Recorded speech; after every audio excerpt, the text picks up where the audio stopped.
Día 23. ¿Cómo crecemos? Dios quiere que crezcamos hasta ser en todo como Cristo. Efesios, capítulo 4, versículo 15. Así ya no seremos niños.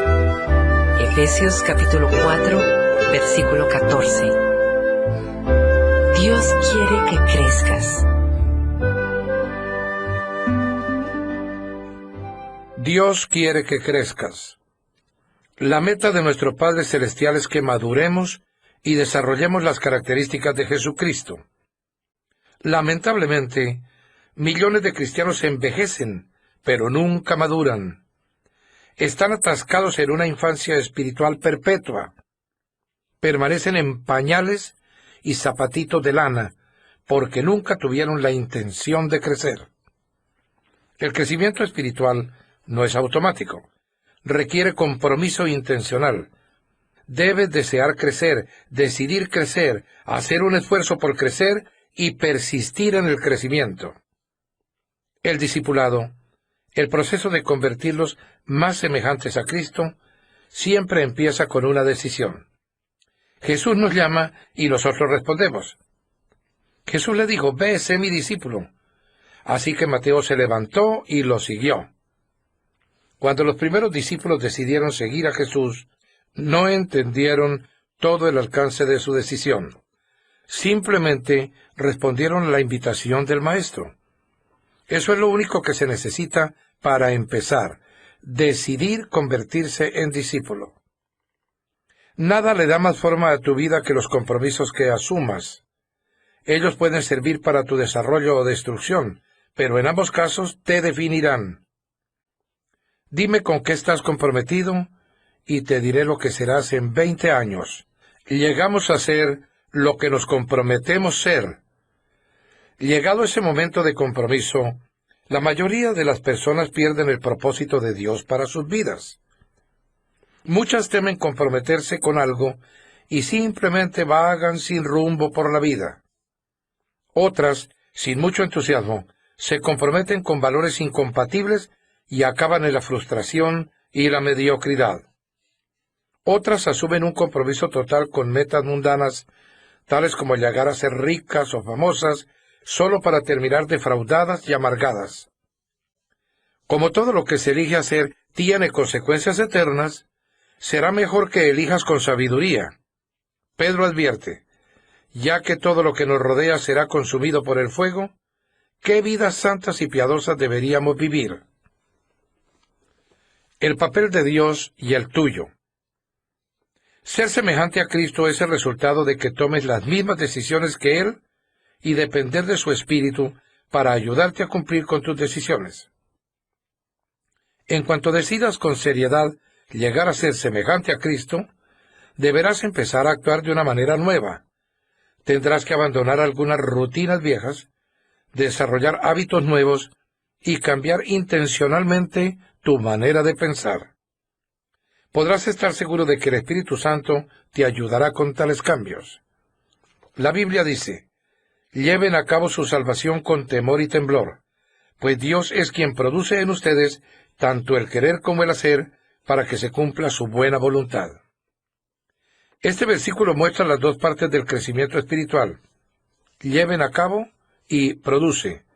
El llevar a cabo es nuestra responsabilidad, y el producir es el papel que desempeña Dios. El crecimiento espiritual es un esfuerzo de colaboración entre nosotros y el Espíritu Santo. El Espíritu de Dios trabaja con nosotros, no simplemente en nosotros.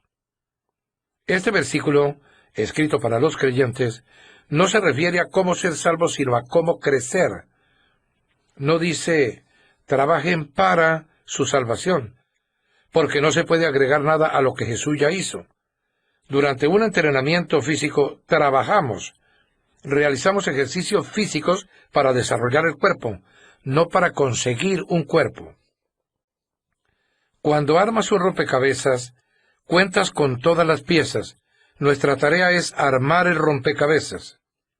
Los granjeros trabajan la tierra no para conseguir la tierra, sino para desarrollar la que ya tienen. Dios nos ha dado una nueva vida, ahora somos responsables de desarrollarla con temor y temblor. Eso quiere decir que tenemos que tomar nuestro crecimiento espiritual muy en serio. Cuando las personas toman de manera trivial su crecimiento espiritual, eso muestra que no han entendido los alcances eternos de su decisión. Cambia tu piloto automático. Para cambiar tu vida debes cambiar tu manera de pensar. Detrás de todo lo que haces hay pensamientos. Toda conducta es motivada por una creencia y toda acción es incitada por una actitud. Dios reveló esto miles de años antes de que los psicólogos lo entendieran. Tengan cuidado de cómo piensan. La vida es modelada por sus pensamientos. Imagina un paseo en un bote con motor en un lago, con el piloto automático puesto en dirección hacia el este. Si decides dar vuelta atrás y dirigirte al oeste, tienes dos posibles maneras de cambiar el rumbo del barco. Una es tomar el timón y físicamente obligarlo a que se dirija en la dirección opuesta a la que señala el programa del piloto automático. A pura fuerza de voluntad, podrías vencer al piloto automático, pero sentirías la resistencia todo el tiempo. Finalmente, tus brazos se cansarían de la tensión, soltarías el timón y el barco retomaría inmediatamente el rumbo en dirección al este, de acuerdo con su programación interna.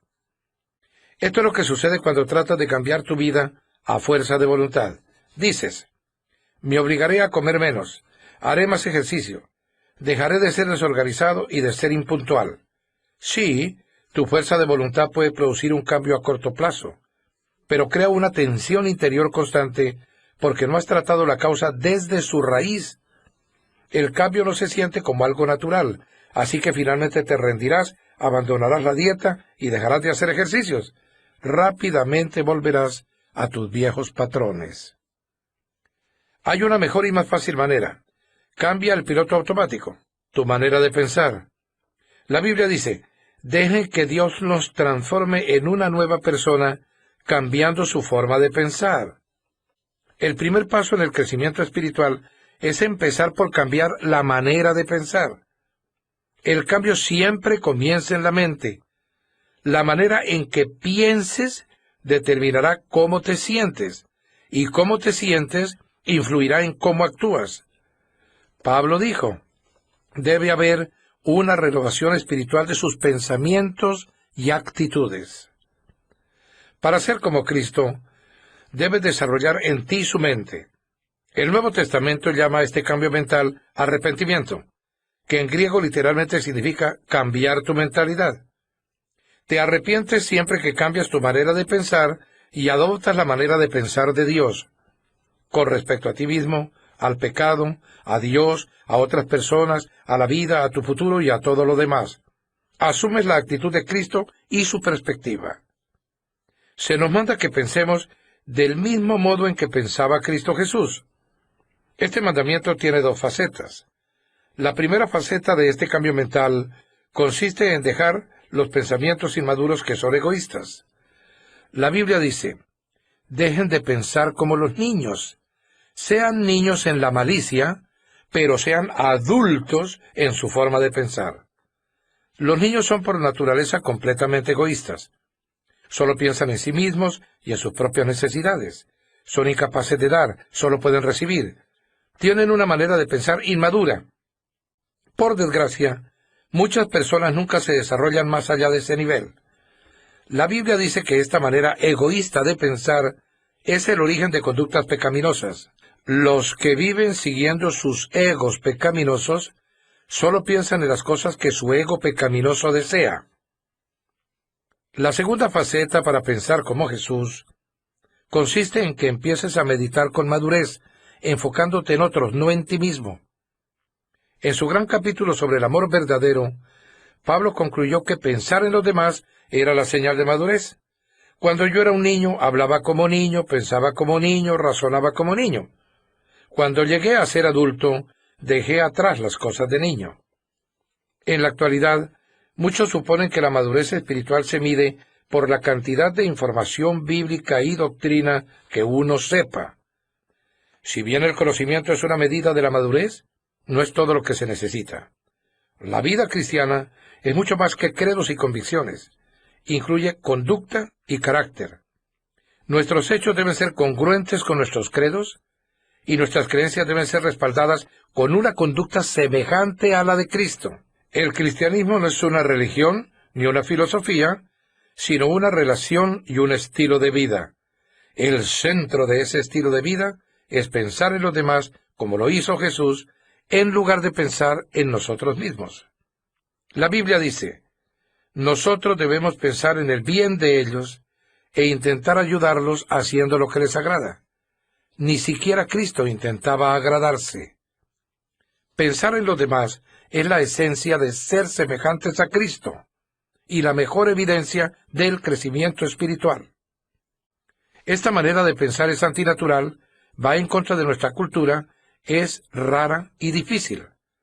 Afortunadamente tenemos ayuda. Dios nos ha dado su espíritu, por eso nosotros no pensamos igual que las personas de este mundo. En los siguientes capítulos miraremos las herramientas que el Espíritu Santo usa para ayudarnos a crecer.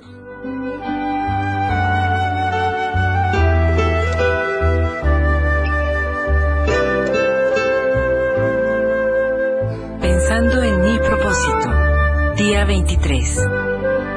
Punto de reflexión. Nunca es demasiado tarde para empezar a crecer.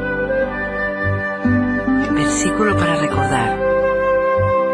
Cambien su manera de pensar para que así cambie su manera de vivir y lleguen a conocer la voluntad de Dios, es decir, lo que es bueno, lo que le es grato, lo que es perfecto.